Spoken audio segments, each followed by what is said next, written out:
The Parasite, easily one of Superman's most iconic rogues, and yet probably one of his least utilized, if I was being honest. When you think of Superman villains, more often than not, your mind will only go to, say, the ones that come from the big blockbuster movies like Lex Luthor, Zod, Doomsday, and more than likely soon to come Brainiac.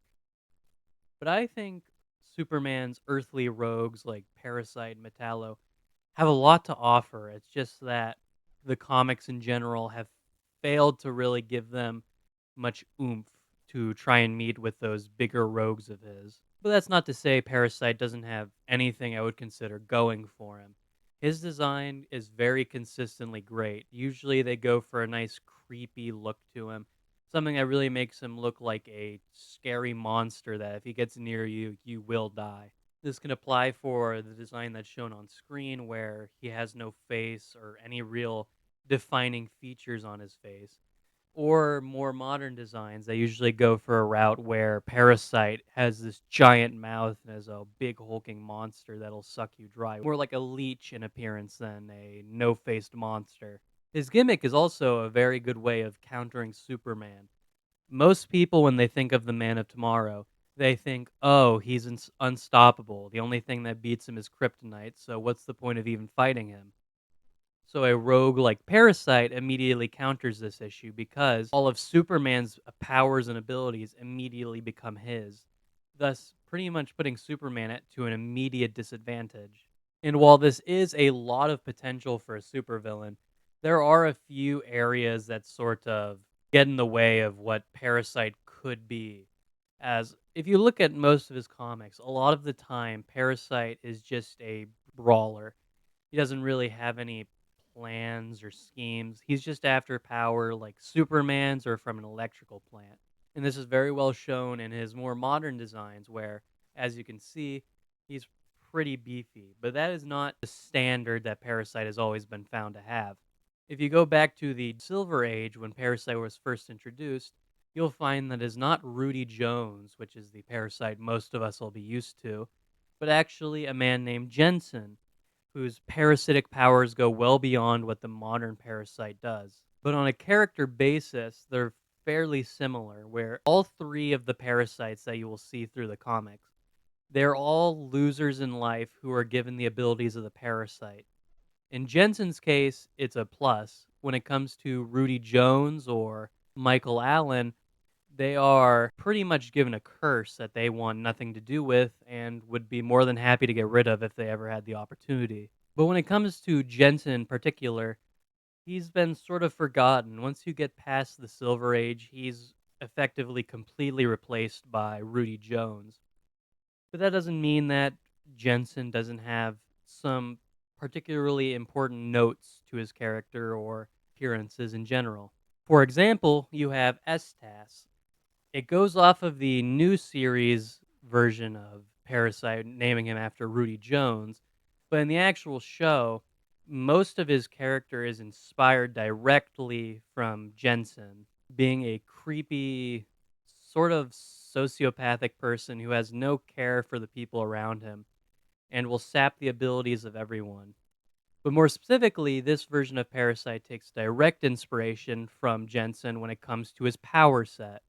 Parasite is very similar to the comics when it comes to Jensen and his powers, which is probably the main point of inspiration that the show takes from Jensen. As when he touches someone and steals their powers, he also takes their weaknesses. But beyond the usual Parasite shtick, Parasite can steal much more than just their abilities. He will steal memories, thoughts, anything to that effect. And in Estas, which again is probably Parasite's most famous appearance, he can do all of that, which is how Parasite stealing the powers of Superman allows him to realize that Superman is Clark Kent. And every time he steals the powers of Superman, he learns this again and only really unlearns it because of something that happens to him by the end of the story. The show also likes to, or at the very least, it's a very popular headcanon that Parasite is supposed to be a representation of sexual harassment because of his constant inappropriate touching, how he specifically targets a female cop and leaves her behind after sapping away her abilities, and in his most important final episode, He's constantly trying to get his hands on a live wire. It's also very hard to forget that Parasite locks Superman in a dungeon to come back and have his way with him whenever he's feeling like it. But these general abilities of Jensen were not the only ones that he had. Parasite's ability to steal things from others went much, much further than just their memories or abilities. For example, in his second appearance, Parasite goes out of his way to create a disguised persona so he can go to the Daily Planet and work alongside Clark Kent. Doing this, Parasite now has a field around him that allows him to sap away Superman's abilities from a distance without Clark ever becoming wiser. And during this, he's stealing abilities from other people around him as well, such as stealing Jimmy Olsen's charm or Perry White's journalistic abilities. He can steal anything from anyone around him, and they probably won't even realize it until he's already out of town. And the story that sort of takes Parasite's ability to steal anything from anyone the furthest would have to be the action comic cover shown on here. In this story, Superman is suddenly the most unpopular person in all of Metropolis. He has no idea why or how this is happening, but everyone wishes for him to get lost, get out of here. And at the same time, another man who is completely new to town is suddenly treated like he's the second coming of Jesus. Everyone, including Lois, Lex Luthor, everyone loves this guy. And by the end of the story, Superman realizes that Parasite has been siphoning away Superman and Clark's general likability and popularity to try and get rid of Superman.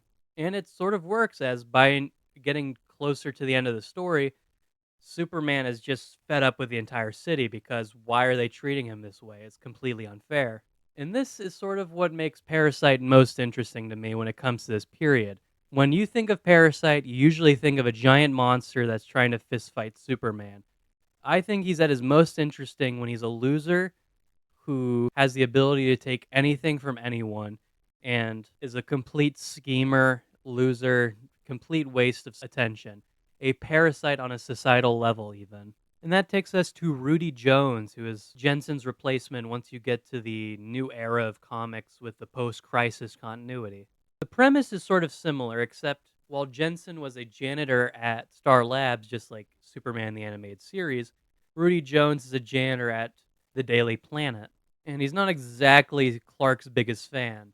Looking at Rudy, he's kind of a huge loser, just like Jensen, though a bit more spiteful, at least in his introduction. And through a bit of shenanigans, he ends up at Luther's labs, where he eats some contaminated donuts that were just left out in the open for anyone to eat, which was it's not really important to the character, but it was this was a scheme by Darkseid who wanted to create a new parasite because he's one of the few characters in DC that can remember different periods of DC's continuities. While Jensen is more of a schemer and general awful person, you get to Rudy Jones, as stated before, is fairly different once he becomes Parasite. As Parasite, Rudy Jones is much more animalistic and hungry. Less of a parasite and more like a apex predator, I guess you could say, that also manages to siphon powers from other people. And while this general direction would be less interesting, the movie Man of Tomorrow, there are routes that this more disgusting Rudy Jones has taken that make him at least almost as interesting as Jensen, even with his powers sort of being scaled back to be more simplistic. When it comes to Rudy, more often than not, you won't see him creating big schemes about stealing Superman's likability or charisma or journalistic integrity, but will just be stealing Superman's strength to try and feed his insatiable hunger. In the movie Man of Tomorrow, they do go with what is considered probably his most consistent route that people actually like, and that would be a sympathetic monster. In this story, getting caught up in a fight between Superman and Lobo, he's hit with chemicals that turned him into, again, that insatiable monster that is constantly hungering after more power. And also consistent with his character, he doesn't want to be the parasite, but is stuck with it and has no choice but to keep going after more and more power until maybe he's a little bit satiated. I would also be remiss to not mention My Adventures with Superman's version of Parasite, who also has a pretty interesting route with him. Instead of being Rudy, Allen, or Jensen, you're met with Dr. Ivo, the man in DC Comics who creates Amazo and is a pretty basic mad scientist character. In this, he creates Parasite as sort of a new kind of technology to show off in front of Metropolis, but obviously it doesn't work out and he starts to become power hungry just like Jensen. I particularly like this version because I enjoy the kaiju sized monster he becomes. And before I talk about anything much deeper, I feel like it's reasonable to talk about the third mainline parasite, a parasite from the New 52, a man named Alan. Alan was pretty similar to the previous two, where, as usual, Parasite is a random civilian doing any sort of menial task, getting hit by something that infects them and gives them the curse of the parasite. In Alan's case, he's a driver just driving on his bike who is hit by some alien sludge.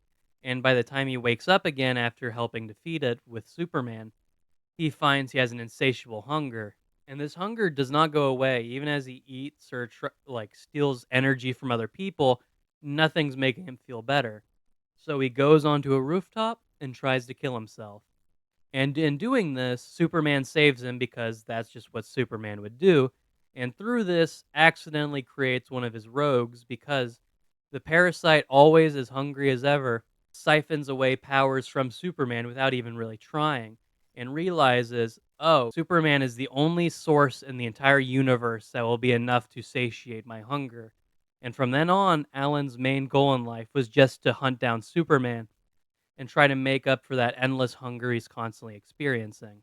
This puts him in a sort of interesting middle ground between Rudy Jones and Jensen because while he is a sort of mindless monster with the goal of just stealing from Superman, he is a bit more sentient than they portray Rudy, as he does have a goal. He's fairly sympathetic because his life is a living hell, and is similarly disgusting as Rudy Jones compared to Jensen, who is really just a purple man with shorts on. Now, to contrast those two with Jensen, since I think that is probably what makes Parasite as most interesting, is how differently people react to having his power, I figure it's best to talk about three comics in particular that I feel do a good job of showing off how those two are compared to a corrupt, manipulative man like Jensen. The first of these, you have Man of Tomorrow Volume 1, which is a comic that came out in 2020 and probably puts Parasite at his most sympathetic, at least in comparison to the crimes he commits, because obviously it's hard to sympathize with a monster that's eating people all across the city. In this case, it starts off with a fairly toned down Parasite, I suppose you could say, as Parasite is stealing the energy from the city, and of course Superman goes to stop him because the entire city going offline is not going to work out for a lot of people. But this is mostly a trap to lure in Superman so Parasite can get the full course meal instead of just some basic electricity. And as Rudy Jones is powering up, Superman takes him to the moon where he pretty much outsmarts Rudy since, again, Rudy is far from a schemer. As the moment they're there, Superman explains, if you sap away all of my powers, what are you going to do? You're going to be stuck here all alone and starve to death on the moon. So Rudy has no choice but to turn himself in. What makes him a bit more interesting than the usual muscle that is fist fighting Superman to a standstill is what comes near the end of the volume. Getting to the end, the primary antagonist of the story is Metallo, a former soldier who was turned into a robotic cyborg with kryptonite for his heart. Naturally, having this ability makes him a pretty hard counter to Superman, as he can't even get close without taking radiation from his kryptonite heart. And so, what does Superman do to counter him? He brings in Parasite, making a little deal where Parasite, as long as he helps Superman take in Metallo, will pretty much have an endless source of energy. Kryptonite radiates until the end of time, I guess, because after Parasite and Superman team up and take in Metallo, Rudy Jones has pretty much redeemed himself and has no interest in committing any more crimes. Sharing a cell with Metallo means that the constant kryptonite radiation gives Parasite an endless meal, finally satiating his hunger until Superman and the Star Labs can come up with some kind of cure for both of them. You then have Supercorp, which is one of the most recent comics to come out with Superman, and was a pretty interesting take for the general story. Lex Luthor's in jail, and because of this, he and Mercy Graves give Superman control of LexCorp, creating a company tied all around Superman and redeeming his villains.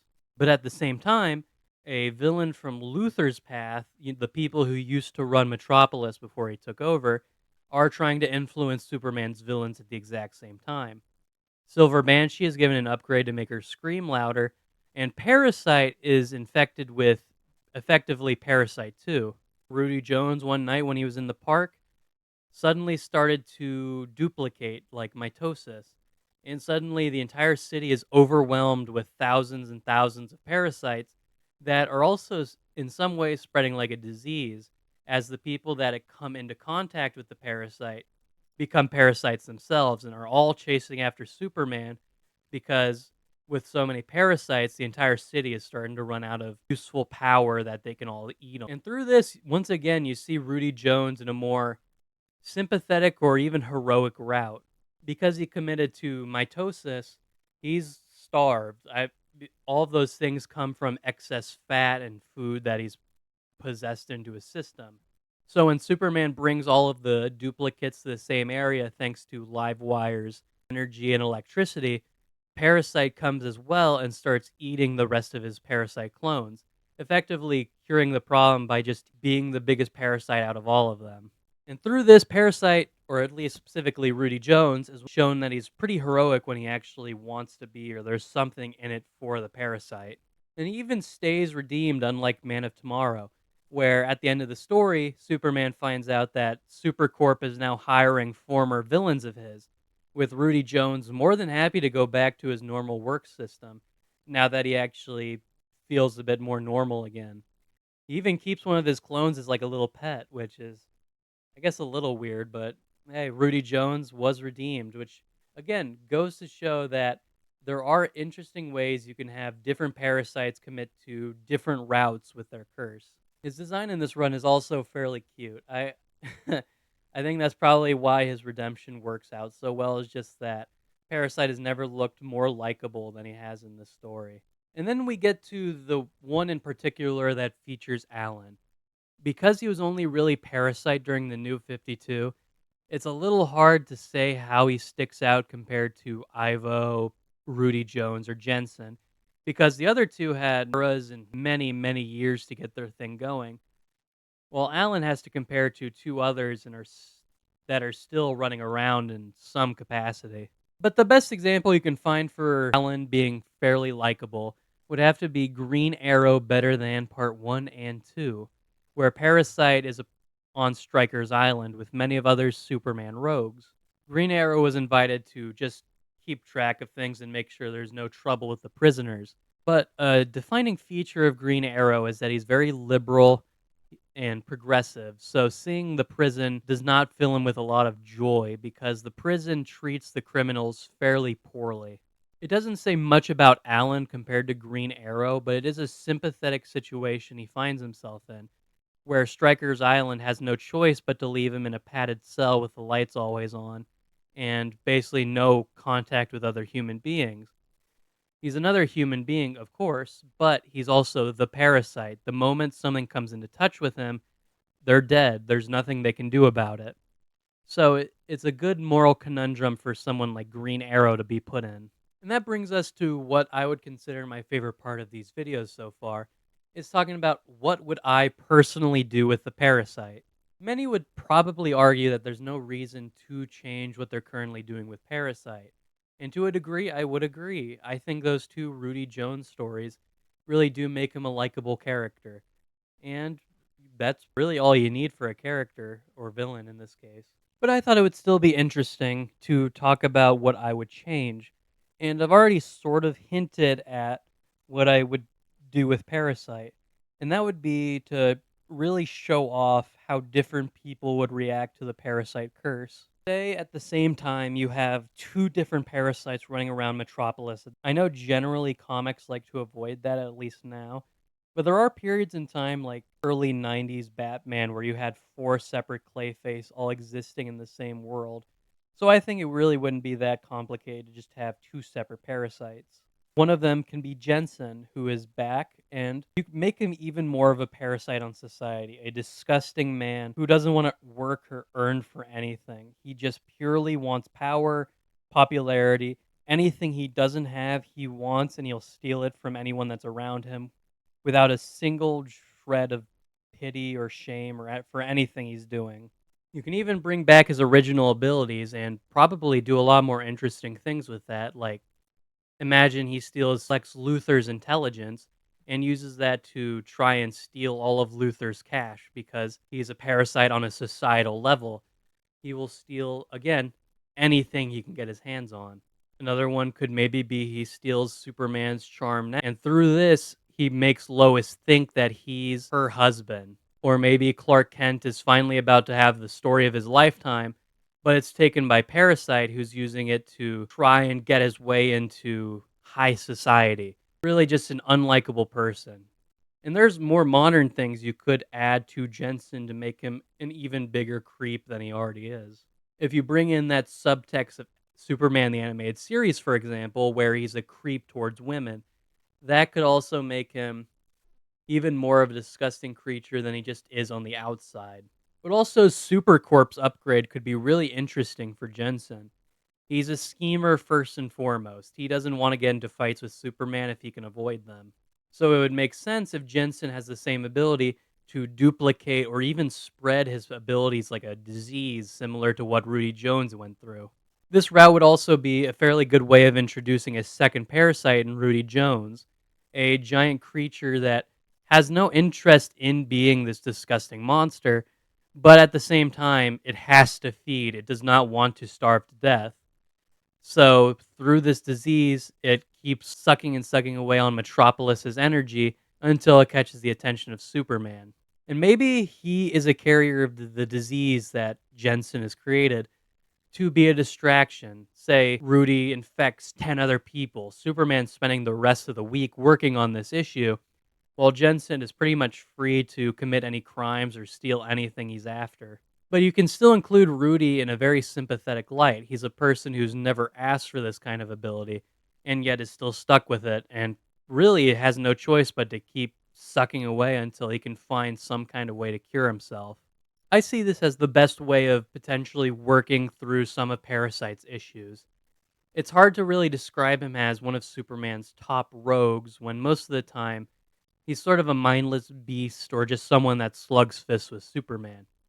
But through this, you have a schemer in Jensen, a potential sympathetic rogue in Rudy Jones, and you can put like a giant bestial version of Alan if you just want some muscle.